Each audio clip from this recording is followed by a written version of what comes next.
My name is Virgil Miller. Katina White, Stacy McAdoo. In my life. my life. My life. Life is woven. It's woven into the fabric. Into the fabric. The fabric of Arkansas. Arkansas history. Some of the biggest challenges facing the Black community today, I believe, is the mindset shift that needs to happen around what it means to be Black and what it means to show up as your authentic self.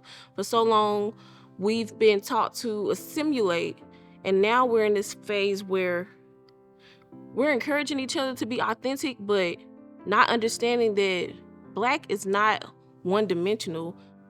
I grew up in a mixed community, actually. Blacks were on one side of the street, and whites lived on the other side of the street.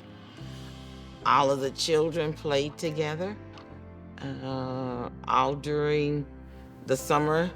Then when it was time to go to school, we went one direction and the white kids went another direction. So the neighborhood I grew up in was mixed, but everything I did was in a segregated setting. And I was one of less than 10, I think, Black girls at Mount St. Mary's.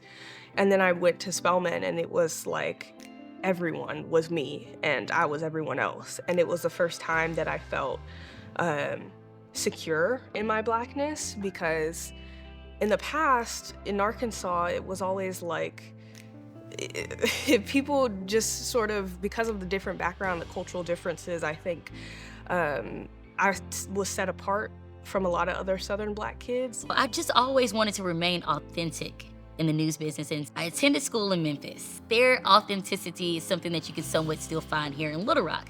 So Memphis felt like home, truly. So after college, I said, okay, it's time to really get started on your career. So I went over to different environments with people who live differently than me, and they were very vocal about that. So I think the biggest adversity for me, especially when you have to still do your job day in, day out, and have people say things to you like, I like watching you. I say, oh, thank you so much. And they say, I like watching you because you're not ghetto. And what does that mean?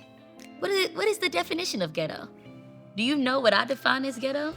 Do you think I may not be from the ghetto? If I am, depending on what we define ghetto as.